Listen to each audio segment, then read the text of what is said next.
Hi hello வணக்கம் friends. Today எங்கள் ஊர் ஃபெஸ்டிவல் பற்றி தான் சொல்ல போகிறோம். குட்டி விநாயகர் கோவிலாக இருந்தது. அதை விட கொஞ்சம் இப்போ பெருசாக விநாயகர் கோவில் கட்டியிருக்காங்க. இப்போ ஆவணி வந்ததும் புண்ணிய சதுர்த்தி நாளும் வந்ததுமான விநாயகர் சதுர்த்தியும் வந்துட்டுருக்கு. ஸோ அதுக்கு முன்னாடியே கும்பாபிஷேகம் பண்ணுறதுக்கு ரெடி பண்ணிட்டாங்க. இப்போ முதலாம் கட்ட பூஜையான கணபதி பூஜை நடந்துகிட்ருக்குங்க. அடுத்தது பார்த்தோம்னா கலச வழிபாட்டுக்காக தம்பதியர்கள் ரெடியாக உட்காந்துட்ருக்காங்க. அங்கே கலசம் வச்சுருக்காங்க. கலசத்துக்கு அதுக்கு முன்னாடி அழகாக விநாயகர் அழகாக சந்தனத்தால் அலங்காரம் பண்ணி விநாயகருக்கு முதலாம் கட்ட பூஜை நடந்துகிட்ருக்குது. அதுக்கு அடுத்தது தான் பார்த்தோம்னா அந்த பூஜையை முடிச்சுட்டு அதுக்கப்புறம் தான் யாகம் ஸ்டார்ட் பண்ணுறாங்க. கலச யாகம் ஸ்டார்ட் பண்ணியாச்சுங்க.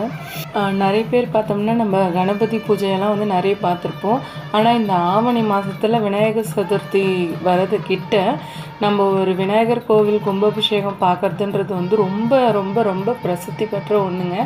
இதை பார்க்குறதுனால நம்மளுக்கு பண கஷ்டம் மன கஷ்டம் எல்லாம் தீர்ந்து போகட்டும். அது மட்டும் இல்லை, நம்ம பண்ண பாவங்கள் எல்லாம் கரைஞ்சி போகட்டுங்க. புண்ணியங்கள் சேரட்டும். நாமளும் நம்மளை சுற்றி இருக்கிறவங்களும் எல்லாருமே நல்லா இருக்கணுங்க. அதுதான் இந்த பூஜையில் இன்னுக்குட்டி நானும் கலந்துக்கிட்டோம். இன்னுக்கு ஃபுல்லாக தூக்கத்தில் நின்றுட்டுருக்காங்க. ஸோ பூஜை சிறப்பாக ஸ்டார்ட் ஆகிடுச்சு. நெக்ஸ்ட் நாங்கள் கிளம்புறதுக்கு ரெடி ஆகிட்டோம். கிளம்பலான்னு கிளம்பிட்டு இருக்கும்போது பார்த்தோம்னா கோவிலில் வைக்கிறதுக்கான புது சிலைகள், கணபதி சிலை, மூஞ்சூர், அப்புறம் நவகிரகண சிலைகள், அந்த மாதிரி எல்லா சிலைகளும் வந்திருந்தது. ஸோ இதெல்லாம் பார்த்துட்டு சாமி சுற்றி சாமி கும்பிட்டுட்டு வந்தோங்க. புது சிலைகள் ஊர்வலம் வரும்போது கரிங்கோலம் வருது அப்படின்னு சொல்லுவாங்க. அந்த மாதிரி சாமி சுற்றி வரும்போது பாருங்கள், கணபதி, மூஞ்சூர் வாகனம், நவகிரகண சிலைகள் அந்த மாதிரி இருக்குது.